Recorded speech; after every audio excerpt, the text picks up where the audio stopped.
ternyata COVID-nya bukannya berhenti, malah menggalak ya. Itu tadinya sudah mau menurun tapi naik lagi, sangat gawat sekali. Di Amerika lebih gawat lagi. Di negara bagian Florida itu semua yang dites 30%. Jadi setiap 3 orang itu 1 orang COVID. Bayangkan jadi sampai gubernurnya kagetnya bukan main, karena dilepas. Jadi, ini bisa gawat sekali. Jadi diharapkan supaya kalian bisa jaga diri sebaik-baiknya terhadap orang luar ya. Dan yang aspri biasanya kalau keluar tuh kemana? Hah? Aspri ke kampungan. Ngapain dia ke kampungan? Belanja. Oh, belanja. Belanja ke asrama putra. Oh. Ini hati-hati ya. Jadi kita tidak mau ada yang jadi korban dari kita ini ya. Karena sejauh yang saya tahu dari seluruh GPIA cuma 1 yang kena dan sudah sembuh, Pak Heru di Bitung. Jadi ya, dia bilang 3 hari pertama, wah hampir tidak bisa tahan. Itu masih belum koma, belum sampai hilang kesadaran. Nah kalau sudah sampai hilang kesadaran segala macam itu sudah susah. Jadi minta begini, kalian hari Minggu ya, karena banyak yang datang dari luar, kita mau suruh sekurang-kurangnya itu waktu nyanyi itu ya, itu maskernya harus tutup di mulut waktunya. Sebab ya, kalau tutup dua-duanya agak ya, sesak ya. Tutup 1, jadi yang atas masih, karena yang bahaya itu waktu sembur-sembur itu, sembur-sembur gitu, itu yang bahaya. Kalau napas ya cuma segini aja. Kalau ya, kasih Allah itu ya. Jadi ya, oke ya, jadi itu yang bahaya sekali ya. Jadi baiklah kita berdoa supaya lewat ya, betul-betul ini lewat, karena sekarang semua pihak sedang kebut bikin vaksinnya. Saya nonton di televisi Indonesia, yang Indonesia vaksinnya itu kemungkinan Januari, Agustus ini akan masuk uji coba klinik, dan uji coba klinik itu sekitar 3 bulan. 3 bulan kalau oke baru diproduksi, jadi Januari. Akhirnya saya tadinya berpikir Desember sudah bisa mulai kelas, kelihatannya masih belum ya, karena kalau belum ada, kecuali kalau sudah 0 gitu Jakarta, sudah 0 atau sangat sedikit gitu. Itu tiap hari dipantau dia, hari ini pertambahannya berapa, hari ini pertambahannya berapa. Kalau pertambahannya 300 orang, 400 orang, itu masih sangat ini. Itu yang terperiksa loh, yang terperiksa, yang ini, ya. Yang tidak, yang ini. Nah, ini yang gawat itu justru yang tidak terperiksa itu, yang kemana-mana gitu. Dan yang secapa ya, sekolah calon perwira itu kan berapa ribu orang itu, berapa ratusnya itu karena, tapi mereka karena tentara kan dia sehatnya bukan main itu, ya sedikit pun tidak ada berasa, padahal dia positif gitu. Nah yang repot tuh yang macam begini, lalu dia pergi ke warung lah, ya kan, dia pergi ke Alfamart lah, oh dia pergi kemana-mana, pulang keluarga ketemu ponakannya, emaknya, kakeknya, itu habis. Dianya kuat dan sehat, dia latihan push up terus dan lari-lari terus gitu. Ya, tetapi orang lain nanti yang jadi korban. Ya, jadi ini harap pengertian begini, nanti jemaat jadi kalau lihat kalian di kebaktian umum, wah ini banyak yang nggak pakai, mereka kan tidak tahu ini mahasiswa mana segala macam. Akhirnya mereka nggak berani datang lagi. Wah, sangat bahaya. Pak Hasan sampai sekarang nggak berani datang. Ya. Ikut apa Facebook Live aja nggak berani. Ya, banyak itu ya, Pak Bisto. Aman nggak? Aman nggak? Aman lah. Itu ya. Nah itu. Jadi ya kita maklum saja gitu ya. Karena mereka kan mengukur ya, kesehatan diri sendiri. Jangan sampai memang kita juga nggak mau ya, jadi korban. Oke, kita lihat lagi. Masih ayat kita 1 Timotius 4 ayat 16. 1, 2, 3. Awasilah dirimu sendiri dan awasilah ajaranmu, bertekunlah dalam semuanya itu, karena dengan demikian engkau akan mencapai dirimu sendiri semua orang yang benar. Tuhan, tolong kami, pimpin kami Tuhan, supaya kami betul-betul dibentuk, kami betul-betul menjadi hamba-Mu yang baik. Puji hormat Bapak Saudari, pimpin kami semuanya. Dalam nama Tuhan Yesus, kami berdoa.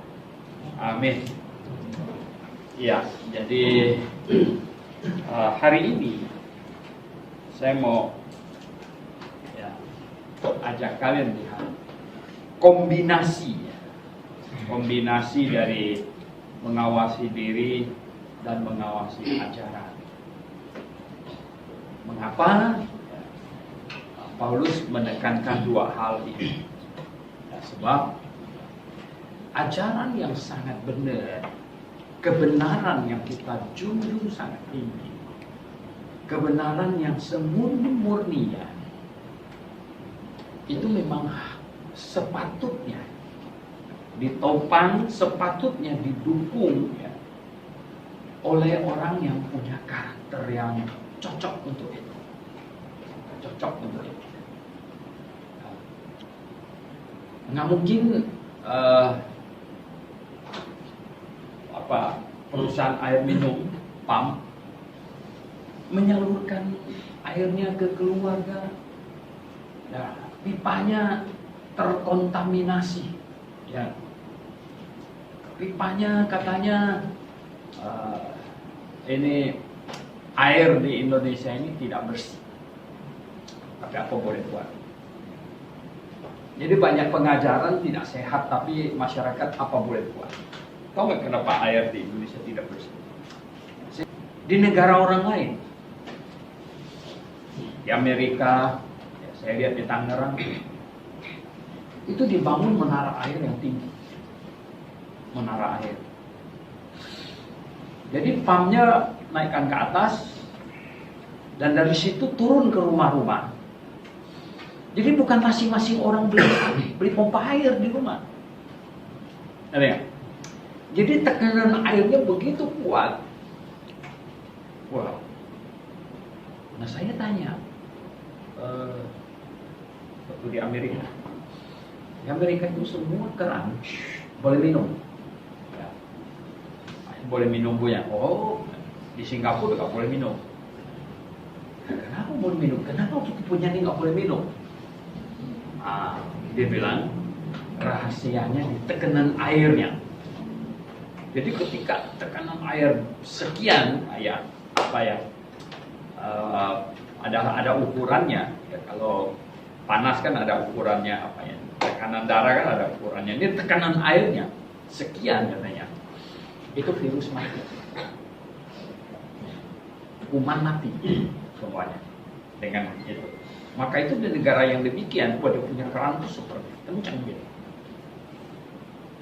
Kalau lemnya tidak bagus, sambung pipanya copot gitu. Karena tekanannya sangat kuat. Nah, dengan tekanan yang sangat kuat itu sekalipun ada bocor pipanya, tidak mungkin barang luar yang masuk, yang mungkin adalah air yang keluar. Maka itu pasti bersih. Pasti bersih. Maka sekali kita punya ampun.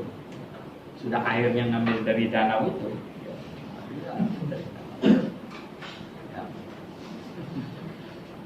Air pump itu ambil dari danau di situ tuh yang danau yang Aspras itu kan ada perusahaan air yang kalian lewatin itu tuh PU tuh di sana itu. Sudah itu nggak ada tekanannya. Kita disuruh bikin bak di depan, kan ada bak. Ya airnya ngocor pelan-pelan. Ya nggak heran. Cacing ikut, ya. Numpang semuanya, kuman semuanya numpang di dalamnya. Sebenarnya yang aspri itu ya, kalian itu jauh lebih bersih. Kenapa? Itu kan kita bor ke dalam tanahnya. Kita bor ke dalam tanah dan dunia tutup itu, ya, nggak ada apa, dan sedot lain, itu bersih itu. Nah, yang pump itu sebenarnya malah nggak bersih pun itu dari danau situ, ya. Ya, jadi ini, nah, ini airnya nggak bersih, pipanya jadi nggak bersih juga, nggak. Air yang sangat bersih harus disalurkan oleh pipa yang bersih. Nah, itulah sebabnya mengapa kebenaran firman Tuhan yang sangat benar, yang untuk menyelamatkan orang, untuk mengajar orang, untuk merubah dunia. Seandainya manusia di dunia ini semuanya menerima pengajaran yang benar dan menjalankannya, wah, dunia akan indah. Itulah sebabnya orang tanya, Pak, kenapa Alkitab, kenapa Tuhan tidak perintahkan penghapusan perbudakan? Kita menjawab tidak ada keperluan itu. Tuhan suruh beritakan Injil. Nah, ketika orang sungguh lahir baru,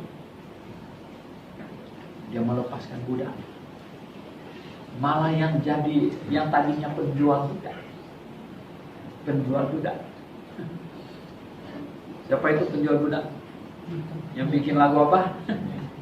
Amazing Grace. Sayang sekali sebenarnya. Ya. Orang Papua itu menurut Doug Miller yang pernah nginap di sini, dia misioneri tahun 60 sekian ke Papua. Dia bilang, Pak Soento, orang Papua itu berasal dari Afrika Timur. Ya, sudah. Gimana Bapak tahu? Setelah saya menjadi misioneri di Papua, sudah pensiun, saya jalan-jalan ke Afrika Timur, sama. Dia punya kebiasaan budaya semua. Nah, lalu gimana mereka bisa sampai ke Papua? Makanya sampai di Papua mereka tinggal di hutan, nggak berani di pantai katanya. Karena zaman dulu katanya Yang duluan nangkap orang Afrika jadi muda itu orang Arab dulu. Gitu. Jadi akhirnya orang Afrika tuh trauma. Kalau mandi di pantai itu sangat bahaya. Datang kapal tiba-tiba merapat, langsung mereka dikepung, jadi dibawa naik ke kapal. Akhirnya mereka lari. Mereka bikin kapal sendiri, mereka lari sejauh mungkin. Udah nyampe di mana gitu, di Papua, naik ke pantai, dan mereka trauma sama pantai. Tinggal di hutan saja. Makanya ada sampai yang tinggal di atas pohon. Ya, sudah. Nah, orang yang sekejam itu, John Newton, oleh firman Tuhan berubah. Nah, saudara yang saya kasih dalam Tuhan, itulah sebabnya ketika kalian belajar firman Tuhan, belajar dan belajar. Misalnya minggu yang lalu saya katakan bahwa senior kalian ada banyak yang hidup masa lalunya nggak usah diingat lagi, ya, nggak usah diingat lagi. Ya udah, sekarang lupakan apa yang telah di belakang dan mengarahkan hidup kepada apa yang di hadapan. Nah, kenapa? Karena masa lalu.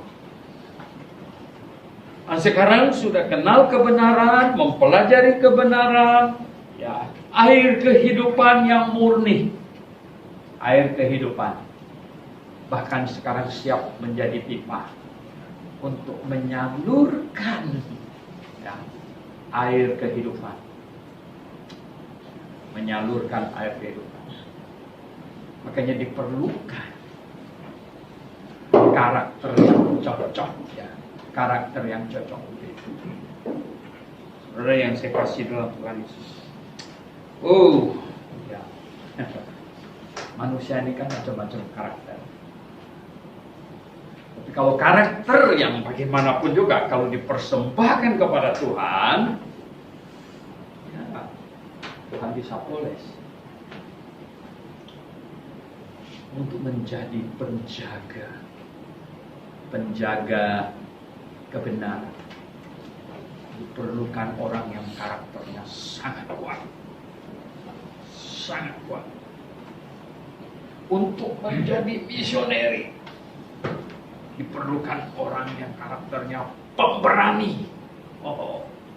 Pemberani, saudara. Bunson dan Liman yang disembeli orang Batak dimakan itu, kalau tidak pemberani pasti mereka nggak berani ke sana. Rata-rata misioneri awal itu, pionir itu, mereka adalah, ya, pemberani yang hebat-hebat. Anda berani sendirian masuk ke suku yang masih makan orang?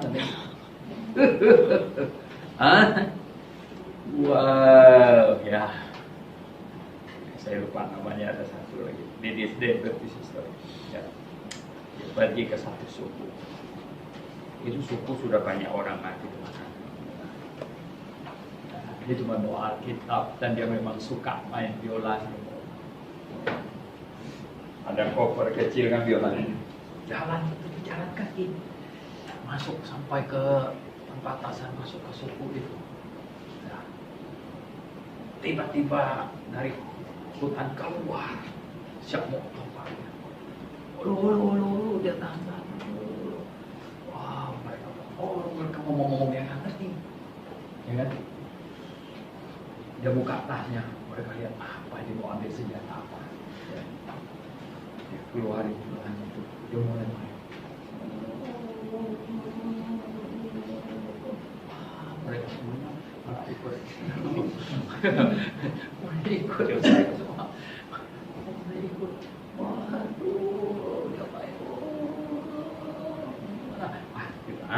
Coba kan. Ini orang nggak musuh. Ya, ini orang nggak musuh. Akhirnya, ya, disebut orang. ajar kamu. Wah, pakai isyarat. Saya ikut kamu ke rumah kamu. Wah, dibawa ke kampung. Saudara yang saya kasih tahu, pemberani yang tidak gentar menghadapi apapun juga. Itu orang karakter.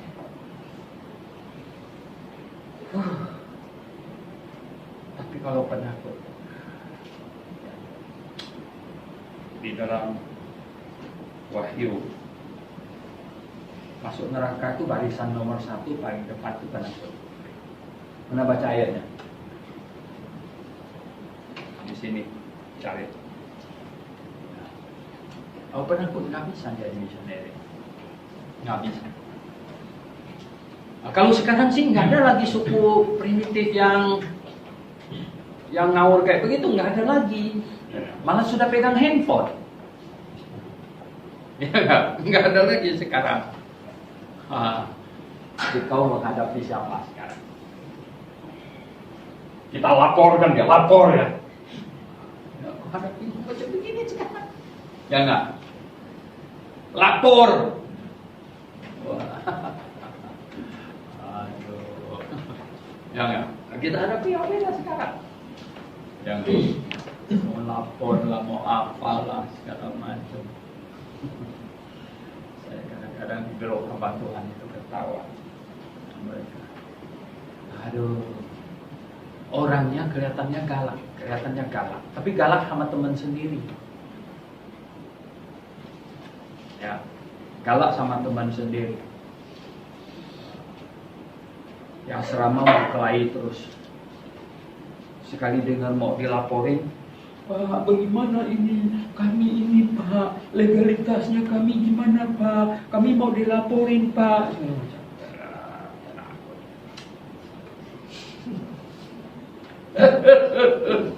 Iya enggak? Saya baca dalam hati, segitu aja udah cium. Karena udah ulang tahun ke-25. Ya. Kamu tahu berapa berdiri itu masih zaman Soeharto. Hampir sama dengan nama saya Soeharto. Soeharto. Berapa berdiri?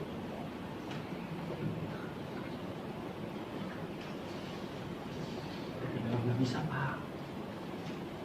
Kita masih masuk ke dalam sinode mana? Nggak usah. Masuk penjara saya nomor 1. Kalian di belakang. Saya masuk duluan. Saya nggak dorong supaya kalian yang masuk duluan. Saya paling duluan. Begitu. Iya. Sebelum sampai di sini, traffic itu 6 kali pindah. 6 kali pindah. Tiap kali pindah. Orang-orang kaya Pak. Waktu itu belum banyak kan Pak Hasan, Pak Timotius, kita mesti lapor RT, jadi gitu. Nggak usah. Kalau kita lapor kita takut. Gimana? Sudah. Wow. Sudah. Waktu sini. RT udah mati, RT sudah meninggal ya. Saya sudah kita kebaktian di sini baru ya ada saya datang Pak sudah kami ada acara di sini ya. Terima kasih tahu ya. Begitu. Saudara yang saya kasih 100 tahun yang lalu hal yang menakutkan itu beda dengan yang sekarang. Betul. 100 tahun yang lalu. Aduh, masuk hutan. Tak ketemunya mau ambil kepala orang. Wah, repot. Nah, itu kalau tidak pemberani nggak berani jalan. Sekarang beda lagi. Sekarang beda lagi. Berubah terus. Sekarang yang jadi ancaman itu apa dong? yang jadi ancaman. Dulu kepala jadi ancaman. Sekarang apa? Malu. Malu jadi ancaman. Ajak berdebat. Kalau kalah gimana? Malu. Ya kan? Begitu. Supaya tidak malu bagaimana? Ya. Takut ancaman. Ngasah parang. Masa kita pergi nginjil sampai bawa parang? Alkitab tangan kiri, parang tangan kanan. Tidak boleh begitu. Saudara yang saya kasih dalam Tuhan, awasilah dirimu dan awasilah ajaranmu. Anda memiliki karakter yang galak, pemberani. Oh, bagus. Semua karakter. Cuman itu harus dipoles. Dipoles. Dan dia akan menjadi sangat berguna untuk pekerjaan tertentu. Betul nggak? Untuk pekerjaan tertentu. Yang memerlukan keberanian, yang memerlukan ketegasan. Anda sangat diperlukan. Persembahkanlah karaktermu kepada Tuhan. Tuhan,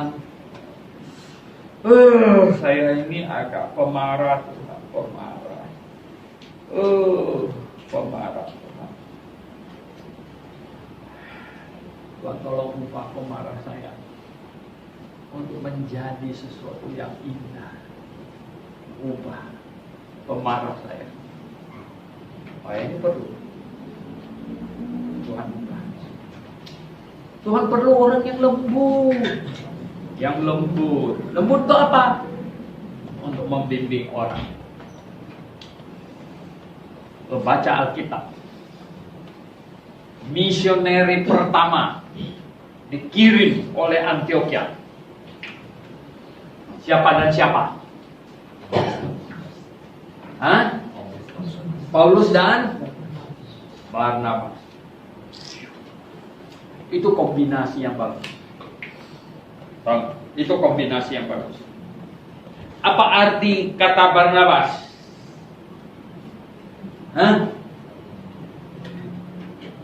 Nggak tahu. Apa arti kata Barnabas? Nggak tahu. Wow. Jangan ada yang suka.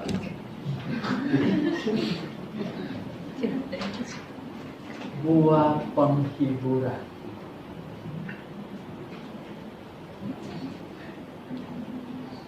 Dan Barnabas itu terkenal orangnya lembut. Dia lembut. Lembut gitu. Dia lembut. Semua orang takut Paulus. Waktu Paulus dari Damsyik, setelah bertobat, balik ke Yerusalem dan mau bergabung sama murid-murid. Semua bilang, wah, John K.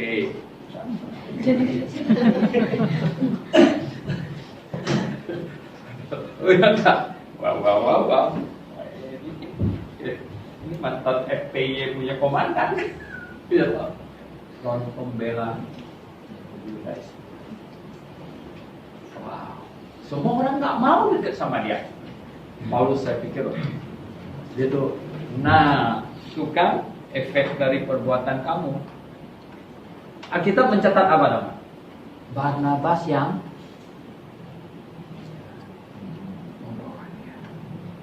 Barnabas pasti waktu itu namanya si Saul sebenarnya Saul. Cita-citanya itu kan jadi raja apa? Saul. Raja Saul dari mana? Suku apa? Benyamin. Jadi pada waktu Paulus lahir dari suku Benyamin juga, bapaknya jadi raja. Nanti. Makanya dikasih nama apa? Saulus. Ya. Wow, akhirnya karakternya apa? Sebelum jadi raja, jadi komandan Satpol PP itu. Jadi komandan Satpol PP, jadi komandan meningkat.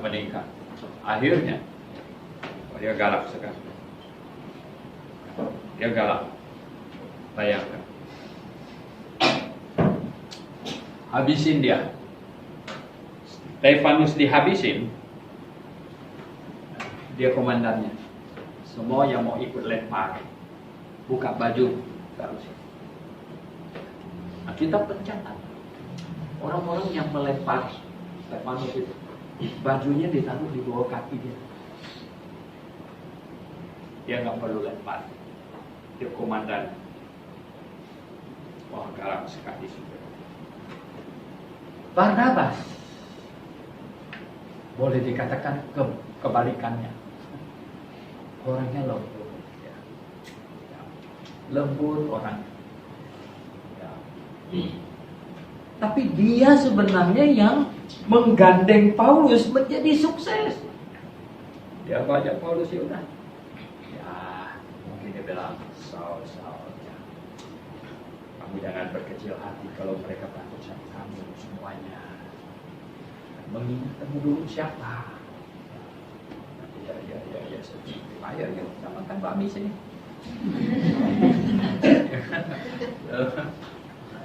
Apa itu? Diomongin, wah, jadi indah. Ya.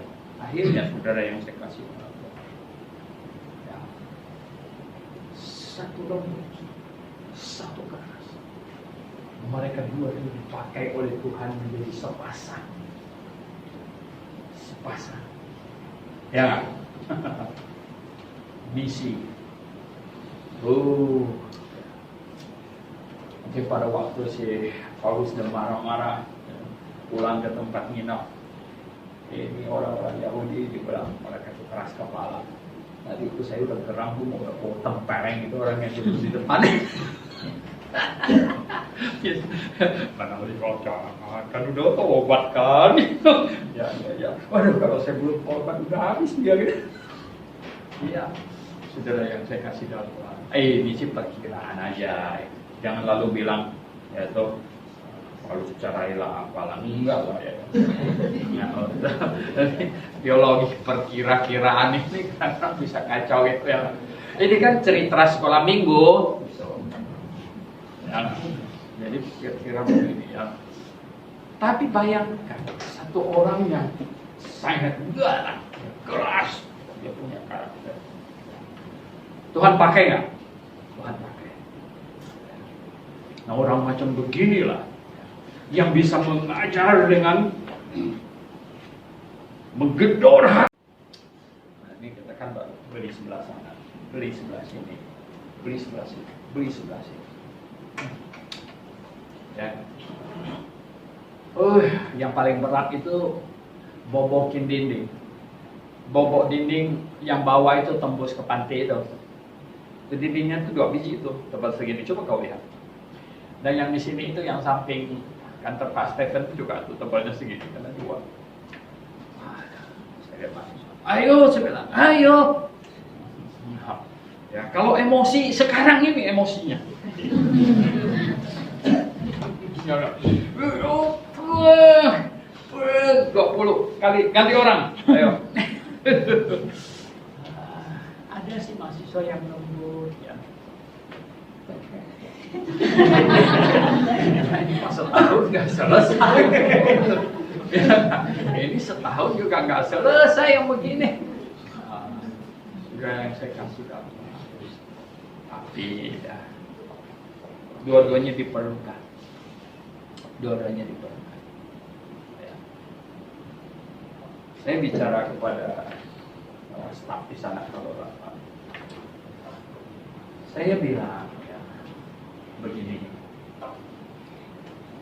Kita kan menghimbau senior-senior yang sudah tamat, supaya mereka merekrut orang menjadi hamba Tuhan. Sampai di sini. Ya kalau tahun pertama masih kacau-kacau, ya, maklumlah. Ya, kalian harus sabar banyak apa? Banyak membimbing. Begitu. Saya bilang, kalian nih yang jadi dosen, bapak asrama, ibu asrama, ya, itu banyak istilahnya heart shooting, ya, menyelesaikan masalah hati. Di kelas itu menyelesaikan masalah otak, masalah ya, di asrama, ya, di bawah itu penyelesaian hati. Tiap orang ada masalah, jangan ada yang masuk pacarnya ditinggal di luar, diputusin apa diterusin. Di sini ada yang bagus karakternya, macam-macam. Ini kan tiap orang punya masalah, betul ya. Biasanya yang macam begini bukan yang perlu godam gede punya, ya. Hatinya perlu dibobok, tek gitu. Jadi penyelesaian masalah hati perlu ini, perlu kehati-hatian yang sangat hati-hati. Saya nonton penseleksian astronot. Jadi astronot, selain IQ-nya tinggi, super cerdas karena ambil keputusan salah, you tinggal di bulan selamanya nggak pulang. Jadi saya nonton ya itu yang sama-sama Neil Armstrong tuh. Neil Armstrongnya sudah mati. Ada satu yang sama-sama dengan dia itu Aldrin namanya. Ya, itu masih hidup tuh. Jadi wawancara tuh sudah keluar di Fox terakhir itu. Wow, dia bilang, waktu kami mendaratkan itu, dia bilang, Neil yang pegang kendali itu, saya yang lihat monitor ininya. Pada waktu komando dari bumi bilang, bahan bakar tinggal untuk 10 detik. 10 detik. Kalau lewat itu tidak mendarat, dia bilang, kami tak bisa pulang, tinggal di bulan. Gila kan? Tinggal di bulan kalau bisa cocok tanam. Ya, saya sih mendingan ini tinggal di bulan gak ada pohon dan oksigennya sebentar lagi habis, lu mati. Untung dia Pak. Cuman berapa detik kemudian dia melihat ada satu tempat yang lapang. Sebab apa dia Pak? Kalau tempatnya nggak datar, lekak-lekuk, dan kami turun, terus kendaraan kami terbalik, bisa pulang. Udah, ya, misi gagal. Ini orangnya tinggal di bulan. Ya, makanya bilang kehati-hatian luar biasa, kecerdasan, kehati-hatian. Nah ini saudara yang saya kasih. Nah itu inilah kamu dilatih sedemikian rupa. Dilatih sedemikian. Jadi kalian harus betul-betul mengerjakan berbagai hal nanti setelah tamat. Makanya sekarang ini latihan.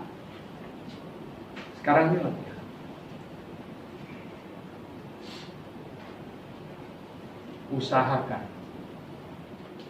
kamu bukan menjadi penyebab teman kalian tinggalkan panggilan. Ngerti nggak maksudnya? Bukan kamu penyebab.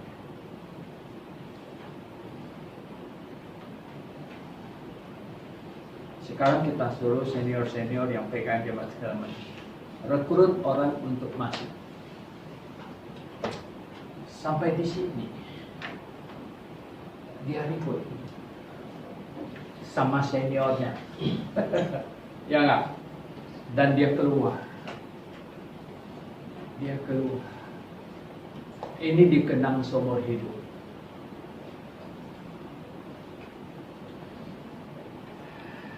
Saya pernah ada satu bapak, saya nggak tanya dia apa sebabnya. Dia jamu saya makan. Dia sebenarnya dikecewakan oleh senior kamu. Dulu tuh dia mau kasih duit. Belasan tahun yang lalu, dia kasih 30 juta untuk si Gasper yang dari Papua itu. Gasper suruh saya untuk cari duit saya Pak untuk bangun di sana. Ya udah, Bapak ini kan undang saya makan. Dia bilang apa? Pak Suheto, dulu saya pun mau jadi hamba Tuhan, makanya sekarang saya terbeban untuk pelayanan. Oh ya, saya itu sudah ikhlas, sudah jadi hamba Tuhan. Ya, jadi ulah saya support dana aja lah, katanya. Saya lupa tanya, kenapa bisa nggak jadi? Gara-gara pacar kah? Gara-gara apa? Ah, coba bayangkan. Saya bilang kalau orang, apalagi udah masuk, sudah masuk, dan dia keluar, karena apa keluarnya? Ini dia. Ya, karena apa? Karena kekacauan dirinya sendiri, hatinya kacau, godaan terlalu besar segala macam. Ya oke. Ya. Itu dia akan apa? Mengingat itu seumur hidup dia. Kalau temannya, tapi teman pun ya mungkin nanti sebenarnya yang sama. Tetapi maksud saya itu demikian, bahwa apapun yang terjadi sebenarnya sesama teman asrama, ya, kita harus menjadi faktor positif. Kita semua punya karakter, ya. Kita semua punya karakter.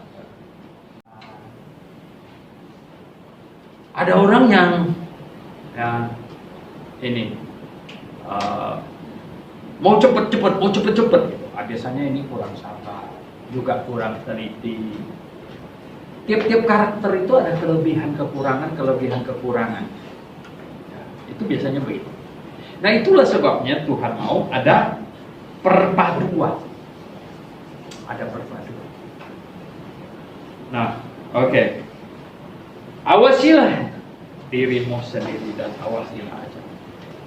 Kita lihat hari ini perpaduan. Ajaranmu sangat benar, sangat alkitabiah. Usahakan itu dibawakan, diantarkan oleh orang yang karakternya, ya, sebelum diselamatkan apapun itu. Tapi setelah diselamatkan, dipoles menjadi karakter yang indah untuk menyalurkan ajaran. Mari kita. Tuhan, terima kasih atas kasih-Mu kepada kami. Kami sangat mengerti doktrin yang kami terima, yang kami belajari, pahami, ingat adalah kebenaran-Mu yang indah untuk menyelamatkan orang, untuk merubah hidup orang, mengubah hidup. Tuhan tolong kami. Biarlah itu disalurkan oleh orang-orang yang karakternya Engkau poles jadi indah. Tuhan, kalau bisa, itu adalah saya, itu adalah kami. Tuhan tolonglah supaya kami betul-betul menjadi alat-Mu yang indah. Terpujilah nama-Mu Tuhan. Dalam nama Tuhan Yesus kami berdoa.